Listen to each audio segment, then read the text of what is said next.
Hello दोस्त, welcome to my channel Jagdev classes. आप लोग को काफ़ी हाई डिमांड आ रहा था कि सर वीवीआई अनुच्छेद बता दीजिए। तो आज हम वीवीआई अनुच्छेद लेकर आ गए हैं।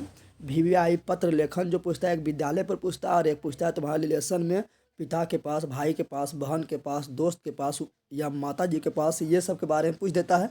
तो वो भी लेते आ गए हैं। ठीक है, आज हम सारा डाउट आप लोग को दूर कर देंगे। उसके बाद गद्यांश का आंसर कैसे देना है वो भी आज बताएंगे। गद्यांश आप लोग को 4 पूछता है, उसमें से 2 का जवाब देना होता है। ठीक है, इस प्रकार 13 अंक का आपका गद्यांश पूछा जाता है। तो चलो आज इसका भी आंसर हम लेकर आए हैं। फिर तुम लोग को जो किताब से पूछा जाता है वो उसका जवाब कैसे देना है वो भी बताएंगे। तो बिना समय गवाए चलो स्टार्ट कर देते हैं। उससे पहले हम बता देना चाहते हैं कि जो अभी बिल्कुल चैनल पर नया है, जो सब्सक्राइब नहीं किया वो सब्सक्राइब कर दो और अपना अगल बगल दोस्तों को भी बताओ इस चैनल के बारे में। और आप लोग को हम बार बार बोलते हैं, जो हम वीवीआई ऑब्जेक्टिव सभी सब्जेक्ट का और वीवीआई सब्जेक्टिव जो सभी सब्जेक्ट का चलाए हैं वो जरूर देखना है। चलो स्टार्ट करते हैं। देखो गद्यांश में क्या पूछता है। गद्यांश आप लोग को पूछा जाता है तो 4 गद्यांश रहेगा, उसमें आप लोग को आंसर देना है। देखो यहाँ पर गद्यांश है, 4 गद्यांश रहता है। तो उसमें आप लोग को सबसे पहले तो उसका आंसर पढ़ना, ठीक है ना। आंसर पढ़ के देखना कि किसका आंसर देना काफ़ी ईजी लग रहा है। जैसे देखो ये वाला, पर्यावरण रक्षणे केषां रक्षणम भवति, यानी पर्यावरण की रक्षा करने से किसका भविष्य का रक्षा हो जाता है। तो देखो यहाँ पर पहले पढ़ो, देखो एक पदेन उत्तर, पहले 2 मार्क्स का तुम आपका पूछेगा, 2 मार्क्स का। देखो यहाँ 2 मार्क्स से 2 मार्क्स का आपका पूछेगा एक पदेन उत्तर, यानी एक पद में उत्तर देना है। एक पद उत्तर मतलब समझ रहा है, एक पद का उत्तर मतलब हुआ जैसे लिख दिए हम क्या, बहादुर, यानी एक पद लिखना है। जैसे पूछेगा तुम्हारा नाम क्या है, जैसे पूछेगा मेरा नाम क्या है तो बोलेंगे जगदेव। ये नहीं लिखेगा कि मेरा नाम जगदेव, इस तरह नहीं, सिर्फ जगदेव, यानी एक पद में आंसर देना है। तो इसका भी एक पद में आंसर देना है, इसका भी एक पद में आंसर देना है। उसके बाद पूछा जाता है क्या, पूर्ण वाक्यन उत्तरत, यानी इसमें पूरा वाक्य लिखना है, पूरा वाक्य इसमें लिखना है। इसे पूछेगा बिहार की राजधानी कहाँ है तो खाली बोलेंगे पटना। तो पटना हो गया मेरा क्या, एक पदेन उत्तर। लेकिन यही बोलेंगे बिहार का राजधानी पटना है, पूरा वाक्य बोल दिए तो हो गया पूर्ण वाक्यन उत्तर। तो ये 2 क्वेश्चन का जवाब आप लोग को पूर्ण वाक्य में देना है, यानी एक लाइन में देना है, एक सेंटेंस में देना है। ठीक है, तो स्टूडेंट लोग पहले यही नहीं समझता। चलो अब देखो यहाँ क्या बोला, पर्यावरण रक्षणे केशाम रक्षणम भवसति। तो आप लोग यहाँ अब ध्यान से पढ़ना, एक बार हम अच्छा से ध्यान से एक बार पढ़ लो, क्योंकि एक बार ध्यान से पढ़ लेने के बाद चारों आंसर आप लोग को पता चल जाएगा कहाँ पर है। अगर ध्यान से पढ़ोगे तो यहाँ लिखा हुआ है क्या, देखो लिखा हुआ है जनेश, क्या लिखा हुआ है देखो यहाँ पर आप लोग को पढ़ के सुनाते हैं, जने सम्यक ज्ञातव्य, यानी हम लोग को जनता को पता होना चाहिए कि यत पर्यावरण रक्षण, यानी पर्यावरण की रक्षा करने से अस्माकम रक्षणम भवसी, यानी हमारा रक्षण, हमारा जो है भविष्य का रक्षा होता है। तो किसका होता है तो अस्माकम। तो इसका आंसर क्या जाएगा, अस्माकम। तो सिर्फ यहाँ पर लिख देना अस्माकम, बाकी बार कुछ ना लिखना, क्योंकि एक पद का उत्तर बोल रहा है, समझ आ गया ना। तो बस वही बोल रहा है। फिर अगला बोल रहा है स्थाने स्थाने के रोपी, क्या बोल रहा है, बोल रहा है क्या, देखो यहाँ पर बोल रहा स्थाने स्थाने के रोपनिया, यानी स्थान स्थान पर क्या रोपा जाना चाहिए। तो ऐसे आंसर हमको लगता है मिलता होगा, क्या रोपा जाना चाहिए तो वृक्ष रोपा जाना चाहिए। आप लोग ऐसे बता देंगे क्या, तो देखो यहाँ पर लिखा हुआ है स्थाने स्थाने वृक्षारोपणिया, क्या बोल रहा है तो यहाँ खाली लिखना है, अभी पूरा नहीं लिख देना है क्योंकि एक पद में उत्तर देना है। तो सिर्फ यहाँ लिखना है वृक्षा, क्या लिखना है, वृक्षा लिख देना है, बस हो गया। समय आप लोग का आया। अब इसको पूर्ण वाक्य में उत्तर देना है, तो जब पूर्ण वाक्य में उत्तर देना है तो यहाँ पर पूरा एक सेंटेंस लिखना है। देखो यहाँ पर क्या लिखा हुआ है, पर्यावरण सॉरी क्या लिखा हुआ है, पर्यावरण रक्षान जने की कर्तव्य, यानी पर्यावरण की रक्षा के लिए हमें हमारा क्या कर्तव्य है। तो यहाँ पर देखो, यहाँ पर हम लिख सकते हैं क्या, तो इसका जो आंसर होगा यहाँ पर है कि पर्यावरण रक्षाणार्थ जने की कर्तव्य, यानी हम लोग को पर्यावरण की रक्षा करने के लिए हम लोग का कर्तव्य क्या है। तो हम लोग का कर्तव्य क्या है, सिंपल कर्तव्य है कि हम लोग को पेड़ पौधा लगाना चाहिए। यानी हम यही लिख सकते हैं स्थाने स्थाने वृक्षारोपणिया बनाम छेदनम रोधभिया, यानी बनाम वन को काटने से भी बचाना चाहिए। तो 2 कर्तव्य है यहाँ पर, तुम लोग इसके अनुसार 2 कर्तव्य हो गए, एक ठो ये वाला एक ठो ये वाला। तो इतना वाक्य हम यहाँ से लेके यहाँ तक एक वाक्य लिख सकते हैं। इसी प्रकार आप लोग का आंसर देना है। फिर यहाँ क्या बोल रहा है, यहाँ बोल रहा है जने सम्यकम की ज्ञातव्यम, यानी जन का सम्यक क्या ज्ञातव्यम है।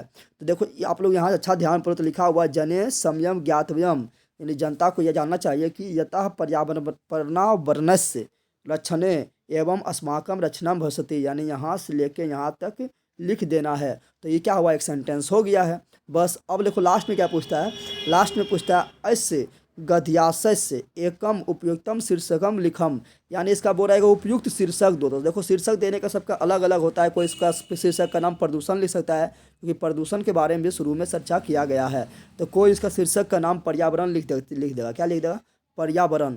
तो पर्यावरण सबसे अच्छा शीर्षक रहेगा क्योंकि पर्यावरण के बारे में इससे ज़्यादा बताया गया है। तो शीर्षक अपने अनुसार देना है, ठीक है ना। तो इस तरह 4 पूछता है, उसमें जवाब देना है 2 गद्यांश का। देखो यहाँ अथवा दिया हुआ है, क्या दिया हुआ है, यहाँ ध्यान दो। हम ऊपर वाला जवाब दे दिए ना, ऊपर वाला जवाब दे दिए तो अब नीचे वाला जवाब नहीं देना है क्योंकि यहाँ अथवा में क्या है, तो ऊपर दे दिए तो नीचे नहीं देना है। फिर इसी तरह आगे मिलेगा 2 गो, ठीक है, तो उन दोनों में से कोई एगो जवाब दे देना है। तो चलो इस 2 हम गद्यांश के बारे में आप लोग को बता दिए हैं, ठीक है। देखो यहाँ पर हम जो बोले थे कि एक आंसर अस्माकम देखो सिर्फ एक पद में लिखा हुआ है, वृक्षा देखो खाली एक पद में लिखा हुआ है। यहाँ देखो पूरा सेंटेंस से लिख दिया है, यहाँ भी देखो पूरा सेंटेंस से लिख दिया है, बोला था लिखने। और यहाँ पर देखो क्या लिखा है, तो यहाँ पर देखो लिखा हुआ उसका उपयुक्त शीर्षक यानी पर्यावरण रक्षणम, पर्यावरण के रक्षा के बारे में बोला गया है तो लिख दिया पर्यावरण रक्षणम, ठीक है ना। तो चलो आइए अथवा वाला बनेले है तो तुम लोग एगो बना दिया, तो अथवा वाला नहीं बनाना है, ठीक है ना। फिर दूसरा वाला में जाना है तो वहाँ पर भी 2 ठो रहेगा तो उसमें एगो बनाना है, ठीक है। चलो अगला, अब हम आगे पहुँचते हैं। देखो आप लोग को देखो यहाँ पर क्या पूछता है इस 6 नंबर का, अधोलिखित में से किसी 6 वाक्य का अनुवाद करें। 12 गो तुम लोग का सेंटेंस रहता है, उसमें बोलता है 6 गो का अनुवाद करने बोलता है। तो इसमें आप लोग को अगर प्रैक्टिस किए होंगे अति कारक तथा उसका विभक्ति और लकार उकार अच्छा तरह से पढ़ लिए होंगे, ठीक है ना। शब्द रूप और धातु रूप आप लोग को अच्छा तरह से पता होगा, ऐसे तो शब्द रूप, धातु रूप और लकार और कारक तथा उसका विभक्ति हम अच्छा पढ़ा दिए हैं। अगर आप लोग को ये पता होगा तब ये आप इसका अनुवाद कर सकते हैं, ठीक है ना। तो इसमें आप लोग को मात्र देखो 6 गो है बोल रहा देने, 12 में से आप लोग को 6 गो चुन लेना है कौन अच्छा है। ऐसे इसका हम एक सीरीज लेकर आएंगे जो इम्पोर्टेंट है, जो आने का संभावना है। जैसे आप लोग को बोलते हैं गंगा हिमालय से निकलती है, तो गंगा हिमालयात निसरती, नदियों में गंगा सबसे पवित्र है, तो बोलते हैं नदीसु गंगा पवित्रमा अस्ति, बताते हैं ये सब। तो ये सब जो इम्पोर्टेंट है उसका हम एक ठो सीरीज लेते चल आएंगे। ऐसे आप लोग मेरा जो कारक था उसका विभक्ति है वो जाकर देख लेना, उससे डायरेक्ट क्वेश्चन लड़ जाएगा, बहुत लड़ जाएगा, ठीक है ना। मुझे मिठाई पसंद है, जैसे बहुत बताए थे गणेश को मिठाई पसंद है, तो गणेशाय मोदकम लोचते, ठीक है। तो यहाँ जगह महाम मोदकम लोचते, ठीक है। तो यहाँ पर तुम लोग ये सब तो तुम लोग मेरा गणित जो पढ़ाए थे, क्या बोला वही कारक तथा उसका विभक्ति देख लेना। आप लोग को बार बार बोलते हैं कि आप लोग को ऑब्जेक्टिव संस्कृत में सही करना है, तो ऑब्जेक्टिव का संस्कृत का एक वीडियो किताब वाला बनाया है VVI ऑब्जेक्टिव का, वो देख लो। और व्याकरण का ऑब्जेक्टिव का 2 वीडियो बना दिए हैं, ठीक है ना। तो सब आप लोग को मिल जाएगा, संस्कृत व्याकरण में मिल जाएगा या VVI मोस्ट ऑब्जेक्टिव लिखा हुआ उसमें मिल जाएगा क्लास 10 में जाने के बाद, ठीक है ना। तो आप प्ले लिस्ट में जाओ, क्लास 10 में जाओ, और ये दोनों जो हम करा दिए हैं व्याकरण वाला 2 गो जो वीडियो बनाया है ऑब्जेक्टिव वाला, वो जरूर देखो।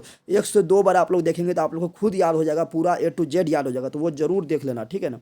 और आप लोग को बार बोल देते हैं कि जो VVI ऑब्जेक्टिव सीरीज और VVI ऑब्जेक्टिव सीरीज जो चलाए हैं वो बार बार देखो, ठीक है। और उसके बाद देखो आप लोग को क्या पूछता है, उसके बाद पूछता है क्या, निम्नलिखित में कि नहीं 8 का उत्तर देना है, सब 2 मार्क्स का है। तो इसका उत्तर क्या करना है, इसका हिंदी में देना है। देखो संस्कृत में जो लिखना था वो आप लोग करता है, एक अनुच्छेद लिखना रहता है, एक आप लोग को पत्र लिखना रहता है, और एक रहता है अनुवाद करना, बस ये इतने संस्कृत में लिखना रहता है, ठीक है ना। और जो खोजने वाला होता है गद्यांश वो रहता है। बाकी बात तुम लोग को क्या रहता है, तो रहता है क्या, तो रहता है आप लोग को हिंदी में लिखना। देखो यहाँ पर 8 कुल कितना दे रहेगा, तो कुल आप लोग को 16 गो रहेगा यहाँ पर, ठीक है ना। 16 ठो क्वेश्चन रहेगा, उसमें से मात्र आपको 8 का जवाब देना है, ठीक है। काफ़ी बड़ा नहीं देना है क्योंकि 2 मार्क्स का है, तो काफ़ी बड़ा जवाब भी ना होगा। तो ये सब हम VVI भी करवा दिए हैं। ऐसे आप लोग को एक बार जो है हिंदी सबका आप लोग को बुक मिला होगा, तब सबका हिंदी संस्कृत का जो हिंदी बुक है ना, उसका जो हिंदी में किया हुआ है ट्रांसलेशन जो किया हुआ है हिंदी, आप एक बार पढ़ लो। अब टाइम ना है तो जो VVI हम जो करवा दिए वो देख लो, ठीक है ना।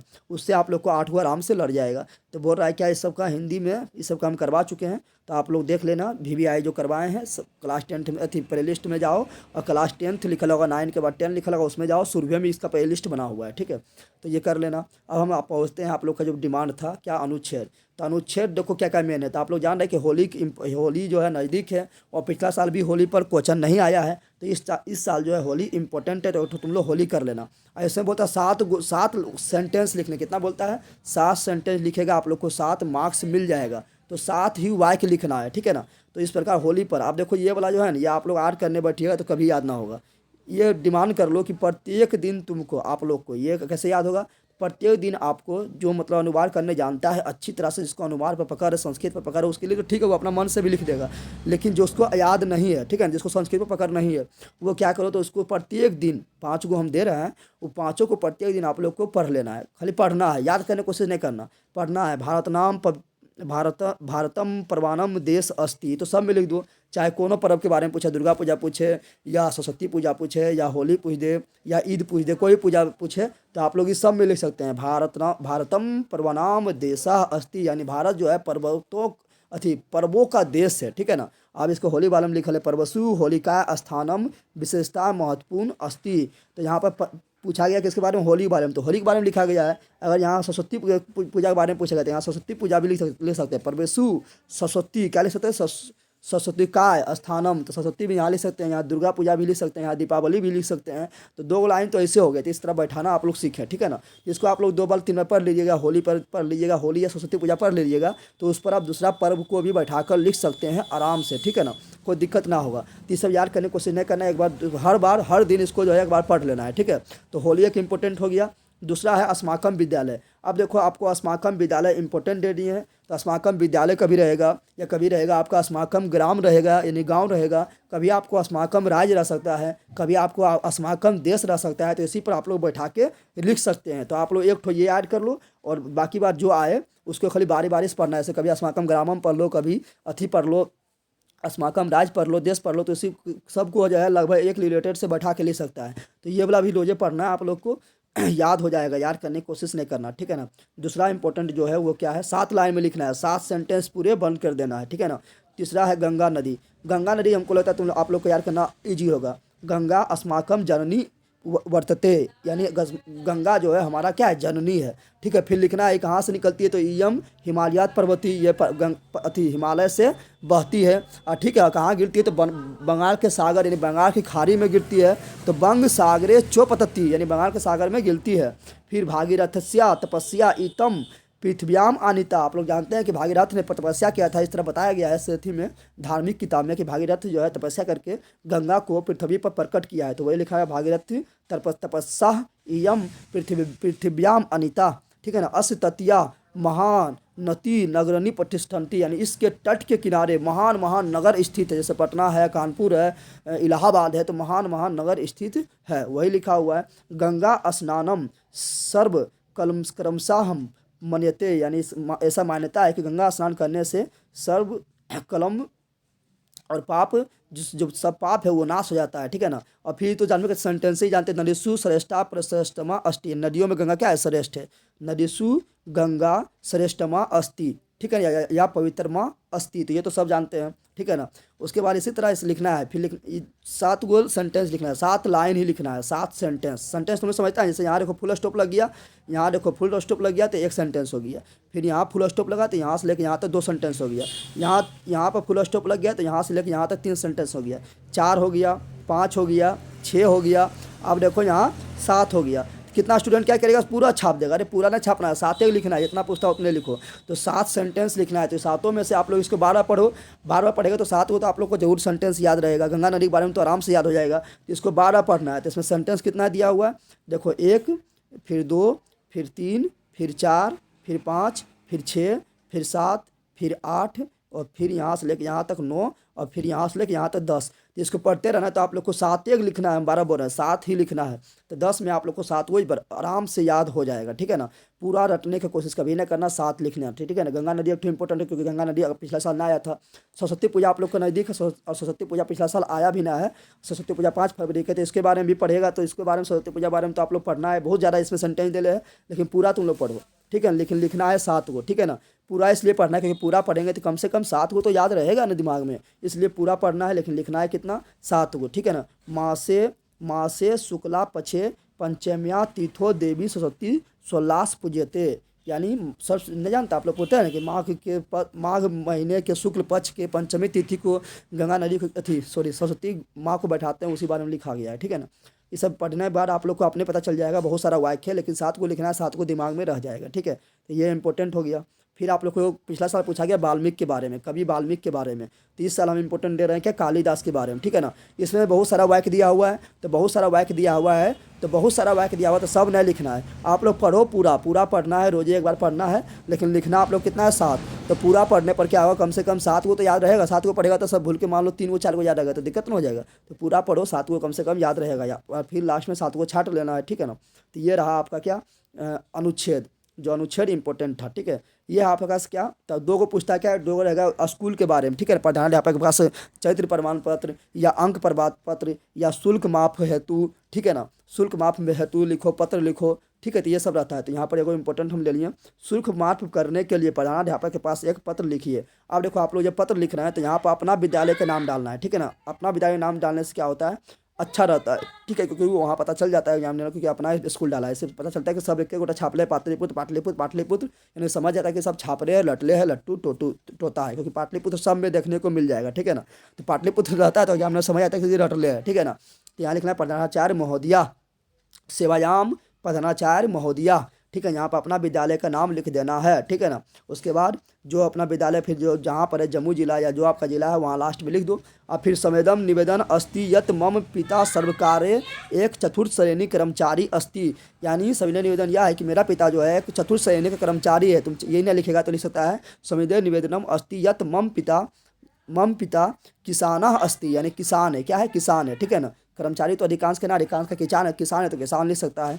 तस्य मासिका आय अतीब न्यून, सिंपल बात है, किसान का मासिक आय क्या होता है, बहुत न्यून होता है, तो उसका मासिक आय अतीब न्यून यानी बहुत कम है। अस्ति यन परिवारस्य निर्वाह, जिससे कि उसका परिवार का निर्वाह में कठिनाई भवती, यानी परिवार के जीवन निर्वाह में कठिन भवती, यानी बहुत कठिन है। तो बताओ हम शुल्क कहाँ से दें।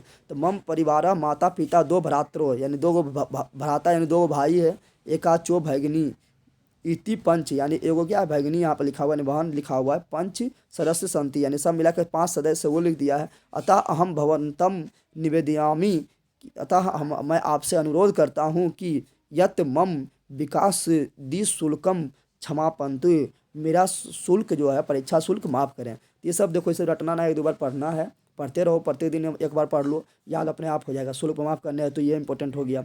फिर कभी कभी पूछ देता है कि और यहाँ पर थोड़ा ध्यान देना है, यहाँ पर शुल्क माफ के करने हेतु लिखा है, और कितना स्टूडेंट रट लेता है, यहाँ पर अपना नाम लिखना है, भगवद्या शेषा, अपना नाम लिखना है, ठीक है ना। कक्षा 10वीं तो 10वां में करता है, ठीक है।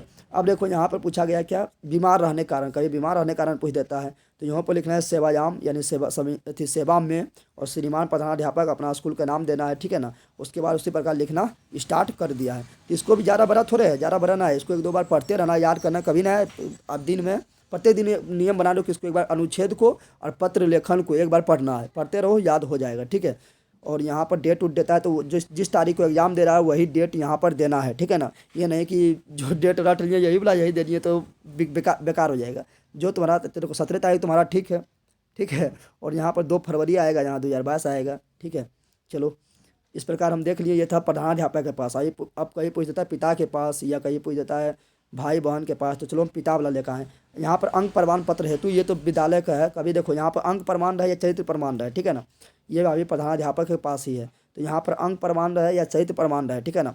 अंक प्रमाण रहेगा तो जहाँ जहाँ ये तो ठीक है अंक के लिए, अगर चरित्र के बारे में पूछ दिया है तो एगो अंक वाला तुम लोग पढ़ लो, जहाँ अंक लिखा हुआ वहाँ चरित्र लिख देना। जैसे यहाँ अंक है तो यहाँ लिख देंगे चरित्र, ठीक है ना। उसी प्रकार यहाँ अंक है तो यहाँ लिख देंगे चरित्र, यहाँ अंक है तो यहाँ लिख देंगे चरित्र, इस तरह लिख सकते हैं। तो अंक पूछ दिया तो डायरेक्ट यही पढ़ो, इसको 1-2 बार याद हो जाएगा। ऐसे चरित्र पूछ दिया तब भी हम बैठा के लिख सकते हैं, ठीक है। अब देखो यहाँ क्या पूछा गया, अपने उत्तम परीक्षा फल के विवरण के लिए पिता के पास संस्कृत में पत्र लिखो। अब देखो पिता ने बोलेगा तो माता ही बोल सकता है, तो जहाँ पर पिता नहीं आएगा, ठीक है ना, वहाँ क्या कर देना, माता, यहाँ पिता है तो यहाँ कर देना माता कर देना है, ठीक है ना। या भाई एक बार बोल देगा तो यहाँ भ्राता कर देना है, ठीक है ना। समझ तो आप लोग आ रहा है ना। तो जो बोलेगा तो एक ठो पढ़ लो अच्छा से, जो बोलेगा उसको बैठा देना है, ठीक है। जैसे देखो यहाँ पर क्या है, अहम अत्र कुशल, यानी मैं यहाँ कुशल हूँ, अस्मि तथैव, अपना बताइए, तब तत्र कुशल अस्तु, आशा करते हैं कि वहाँ भी सब अच्छा होगा, वही लिखा हुआ है। लेकिन यहाँ पर लिखा हुआ है क्या, पिता के बारे में, माता बारे में पूछेगा तो जहाँ पिता नजर आ रहा है, जैसे देखो कहाँ पर पिता हो, यहाँ है पितरा, तो यहाँ पर जिस तरह पितरा लिखा हुआ है उसी प्रकार यहाँ पर अगर माता बारे में पूछेगा तो लिख देंगे क्या, पितरा लिखा हुआ तो लिख देंगे माँ तरा, क्या लिख देंगे, माँ तरा, यानी जिस प्रकार लिखा रहेगा कोई चेंज नहीं करेंगे। यहाँ पितरा तो कर दिए मात्रा, ठीक है। और कहीं पितरा है देख लेते हैं, हम विद्यालय परीक्षा में उतरे ऐसा तो कहीं पढ़ना है, ठीक है ना। तो इस प्रकार और फिर लास्ट में भवत सपुत्रा अपना नाम देना, अपना नाम, ठीक है। तो भ्राता का पूछे तो यहाँ पे लिखना है क्या, यहाँ लिखना है भ्राता पुजवर, पुजवर पिताजी होता है, तो यहाँ लिखना है क्या, भ्राता भी लिख सकता है, ठीक है ना। तो जो पिता थी, माता बारे में पूछे, पिता बारे में पूछे तो कोई दिक्कत ना है, लिख सकता है। अब यहाँ देखो क्या है, यहाँ पर पुस्तक खरीदने के लिए पिताजी के पास पत्र लिखो, तो पिताजी के पास पत्र बोलेगा लिखने, तो तो लिख देना इस तरह, ठीक है। इसको एक दो बार पढ़ो, अपने याद हो जाएगा, ठीक है ना। एक दो बार, अभी बहुत टाइम है, तुम लोग प्रतिदिन एक बार पढ़ना, याद हो जाएगा, ठीक है। और अगर भाई के पास बोलेगा तो जहाँ पिता नहीं रह रहा है वहाँ पर, जहाँ जहाँ पिता नहीं रहेगा, यहाँ पिता है तो यहाँ कर देना भ्राता कर देना है, ठीक है ना, आदरणीय भ्राता, ठीक है। और उसके बाद जहाँ जहाँ पिता नहीं रहेगा सेंटेंस में, वहाँ भ्राता कर देना है। तो इस प्रकार हम आप लोग को बता दिए कौन कौन सा इम्पोर्टेंट था। तो बताओ, आप लोग को बहुत सारा डिमांड था तो बता दिए। आप लोग का एक ठो और हम लेकर आएंगे जो आप लोग का अनुवाद करने पूछा, संस्कृत में अनुवाद करो, बताए थे कितना रहता है टोटल, रहता है कितना टोटल, 12 रहता है, उसमें 6 को बनाना होता है अनुवाद करने, ठीक है ना। तो वो भी हम लेके आएंगे, जो जो इम्पोर्टेंट रहेगा, जो डायरेक्ट परीक्षा में लड़ जाए उसको लेके आएंगे। ऐसे आप लोग को जो हम संस्कृत क्लास 10 संस्कृत लिखा होगा उस पर क्लिक करो, और VBI ऑब्जेक्टिव, VBI सब्जेक्टिव और VBI व्याकरण जो है उसको पढ़ डालो, ठीक है। सबका हिंदी का भी करवाए हुए हैं। ऐसे क्लास 10 का मोस्ट VBI ऑब्जेक्टिव लिखा होगा, उसमें जाने पर सारा सब्जेक्ट का ऑब्जेक्टिव मिल जाएगा, चाहे साइंस का हो, फिजिक्स का अलग है, केमिस्ट्री का अलग है, बायोलॉजी का अलग है। सोशल साइंस का 2 वीडियो अपलोड है, ऑब्जेक्टिव का दोनों में पूरा खत्म है, हिंदी का 1 है और व्याकरण का भी 1 है, ठीक है। और संस्कृत का 1 है, संस्कृत व्याकरण का 2 है। और मैथ का जो है 15 चैप्टर है, तो 15 को अलग अलग करके हम सॉल्यूशन करवा चुके हैं, और सबका सब्जेक्टिव भी करवा चुके हैं, ठीक है ना। साइंस में तो 2 नंबरिया सब्जेक्टिव भी करवा दिए, 5 नंबरिया भी करवा दिए, फिजिक्स केमिस्ट्री बायोलॉजी का अलग लिखा होगा। प्ले लिस्ट में जाओ, क्लास 10 फिर जाना है, वहाँ क्लास 10 में लिखा होगा क्लास 10 का दिग उतरिए पर सभी सब्जेक्ट का, ठीक है ना। तो साइंस का पूरा है। उसके बाद हिस्ट्री का, सिविक्स का, इकोनॉमिक्स का, ज्योग्राफी का, आपदा प्रबंधन का भी 2 नंबरिया हम इंपॉर्टेंट जो है सबको अलग अलग करवा चुके हैं। हिंदी का भी करवा चुके हैं, संस्कृत का भी करवा चुके हैं, तो आप लोग को जाके देखो। और सिलेबस बोले तो पूरा सिलेबस खत्म है, कोई दिक्कत ना है। और अब जो मेन थ्योरम था, जैसे पाइथागोरस प्रमेय, पाइथागोरस प्रमेय, स्पर्श बिंदु से होकर जाने वाला त्रिज्या स्पर्श रेखा पर लंब होता है, ये सब हम करवा चुके हैं, ये सब भी देखो। और आप और इससे ग्राफ कैसे सोल्व करते हैं, रचना कैसे सोल्व करते हैं, वो सभी बता चुके हैं, ठीक है। तो बताओ वीडियो कैसा लगा, अच्छा लगा तो लाइक शेयर सब्सक्राइब जरूर करो। मिलते हैं नेक्स्ट वीडियो में। जय हिंद, जय भारत, जय बिहार, थैंक्स।